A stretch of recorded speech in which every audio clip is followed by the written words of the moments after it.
Martine Pincemin, secrétaire du Ciel, va nous dire ces quelques mots de Christian Combaz. Je vais peut-être, avant de céder le micro à Martine Pincemin, qui va vous lire une communication de notre ami Christian Combaz, dire en quoi son intervention m'est précieuse et en quoi il est important pour vous de l'écouter, de l'entendre, car vous le savez très certainement, Christian Combaz a perdu sa tribune dans le Figaro Vox, pour des articles, semble-t-il, qui seraient attentatoires à la dignité politique du pouvoir politique en place, voyez, du côté d'Élysée, et parce qu'il a exprimé librement sa liberté de parole, sa liberté d'expression, eh bien, on le lui a fait payer, et via cette mesure de rétorsion, il a perdu sa tribune. Et donc je souhaite que nous puissions l'encourager, d'abord en continuant à le lire. Christian Combaz est un auteur prolifique, vous trouverez ses ouvrages encore présents dans les rayons de librairie, en continuant à le lire sur Internet. Il a, je crois hier ou avant-hier, publié sur Boulevard Voltaire un article tout à fait intéressant. Donc continuez à le lire, continuez à parcourir ses œuvres, car il le mérite bien. Chers amis, je suis bloqué à la foire du livre de Brive, mais je tenais à m'associer à votre mouvement de soutien à la Hongrie, car c'est un pays que j'aime, sur lequel j'ai souvent écrit, notamment de l'Est, de la peste et du reste. Robert Laffont et texte intégral disponible sur mon site. Livre composé pendant la chute du mur en 92 à Budapest et le roman de Budapest qui raconte l'histoire de la ville avec compassion et précision. Quand on parle de la Hongrie, quand on lit son histoire, on ne peut que comprendre pourquoi elle nous parle d'invasion et de déséquilibre en voyant arriver les fameux migrants. Les derniers migrants qu'elle a vus monter des confins du Bosphore sont restés 150 ans.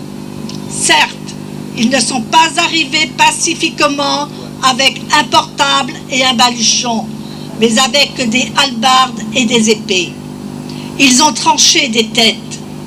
Ils ont envoyé des centaines de milliers d'hommes hongrois en esclavage. Ils ont remplacé toutes les églises par des mosquées. Alors, on nous dira que ce n'est pas la même chose, mais c'est à nous d'en décider. Nous n'allons pas obliger les Hongrois à faire une psychanalyse collective. S'ils ont peur de ce qui se passe à leur porte, s'ils craignent une dérive, cette crainte a des raisons que nous devons respecter et connaître. L'Autriche est en train de s'aviser qu'elle pourrait bien avoir les mêmes. La Slovénie, la Serbie ont déjà connu les mêmes angoisses dans leur histoire. L'Europe future ne se fera pas sans le respect de l'histoire de ces peuples. Oui.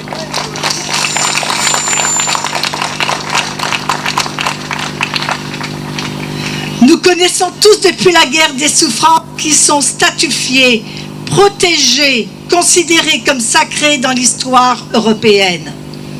Pourquoi celles des victimes de l'islam en Europe, qui sont à peine plus anciennes, seraient-elles moins sacrées que les autres? Pourquoi est-il interdit de raconter aux enfants de quoi et de qui leurs lointains ancêtres ont souffert sur notre continent?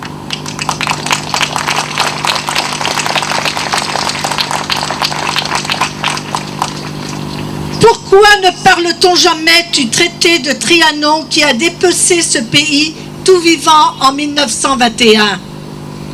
Pour avoir traité ces questions en ces termes dans le Figaro il y a peu, j'ai été inondée de réactions favorables en provenance de la diaspora hongroise du monde entier, volontiers francophone.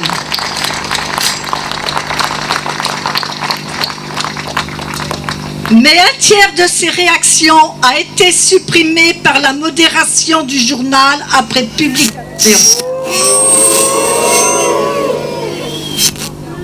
Le malheur hongrois est devenu politiquement incorrect. Du coup, moi aussi, vous aussi. Eh bien, nous assumons, tant pis, quand Quand la correction politique enjambe la morale et l'histoire, nous n'en voulons pas. Christian Combaz.